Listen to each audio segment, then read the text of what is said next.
sənayesinin inkişafına çalışmaq lazımdır. Yəni, Azərbaycanda ən böyük problemlərdən biri təbəqələşmədir. Azərbaycanda çox varlı adamlar var və çox yoxsul adamlar var. Yəni, belə olmalı deyil. Azərbaycanın maddi sərvətlərinin bölgüsü ədalətli bölgü deyil. Yəni, kimlərsə onlara lazım olandan, onların tələbatından qat-qat artıq olan, 100 dəfələrlə, 1000 dəfələrlə artıq olan vəsaitlərə, imkanlara, əmlaka malikdir.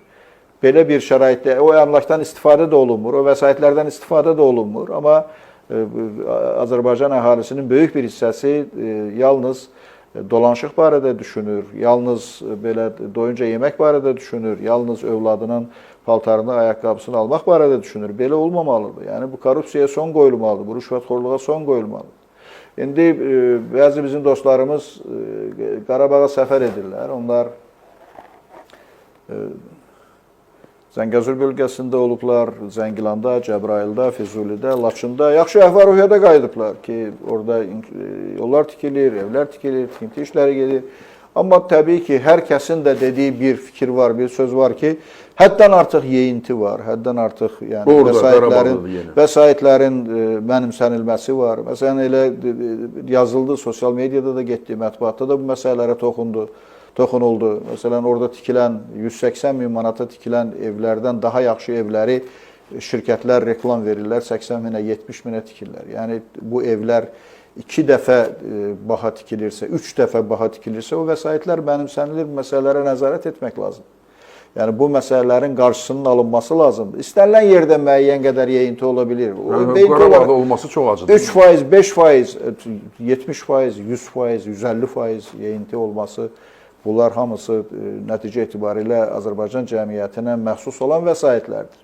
Yəni, Sovet dövründən belə bir təsəvvür qalıb insanların beynində ki, dövlətin olan mənimki deyil və ya kolxozun olan mənə aid deyil. Amma bu dövlət bizim dövlətdir. Amma bu əksinə, əslində, əlbəttə, dövlət bizim dövlətimizdir və o vəsaitlər də, o uğurlanan vəsaitlər, o dağıdılan vəsaitlər, o israf edilən vəsaitlər, israfçılıq, bu hansı vəsaitlərdir? Bu verilməyən uşaq pullarıdır, bu aşağı olan pensiyalardır, bu aşağı olan maaşlardır, bu yüksək kommunal xərclərdir. Yəni, oradan yığılan vəsaitlərdir, bu vəsaitlər orada toplanır və bu vəsaitlər bir tərəfdən israf edilir, bir tərəfdən də ayrı-ayrı adamlar tərəfindən, Azərbaycan əhalisinin bir qrupu tərəfindən mənimsənilir.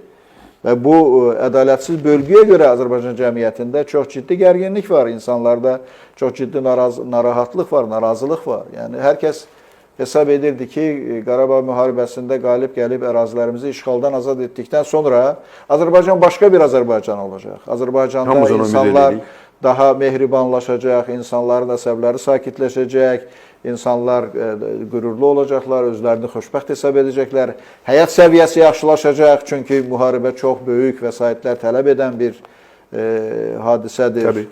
Yəni, amma bunlar baş vermədikdə, bunlar olmadıqda, əksinə yenə də o qarşı durma davam etdikdə, yenə də o cəmiyyətlə hesablaşmamaq, cəmiyyətin maraqlarını nəzərə almamaq siyasəti davam etdikcə, yenə korrupsiya aradan qalxmadıqca, əksinə daha da artdıqca, məhkəmələrdə qanunsuzluqlar davam etdikcə, bu haqsızlıqlar, bu yalanlar, bu yaltaqlıqlar, bu ikiyüzlülüklər artdıqca Azərbaycan cəmiyyətində də bir məyusluq yaranır. Yəni, cəmiyyəti məyus etmək olmaz, cəmiyyəti ruhlandırmaq, cəmiyyəti gələcəkdə Azərbaycanın firavan, inkişaf edən xoşbəxt bir dövlət, xoşbəxt bir cəmiyyət olacağına inandırmaq lazımdır və bunun üçün indi bütün imkanlar var. Azərbaycanın kifayət qədər sərvətləri boldur, çoxdur. Yəni, Azərbaycanın o qədər təbii sərvətləri var ki, o bəlkə də 2 Azərbaycan xalqına yetəcək qədər Azərbaycan sərvətləri var. Azərbaycanın insanları zəhmətkeş insanlardır, çalışqan, yaradıcı insanlardır. Yəni, bu da bizim ən ciddi resursumuz, ən ciddi qazancımızdır. Yəni, bütün bunları yönəltmək, istiqamətləndirmək, nəsə dünyaya, bəşəriyyətə yeni bir şeylər təqdim etmək lazımdır. Yəni, biz elə Rusiyadan danışırıq.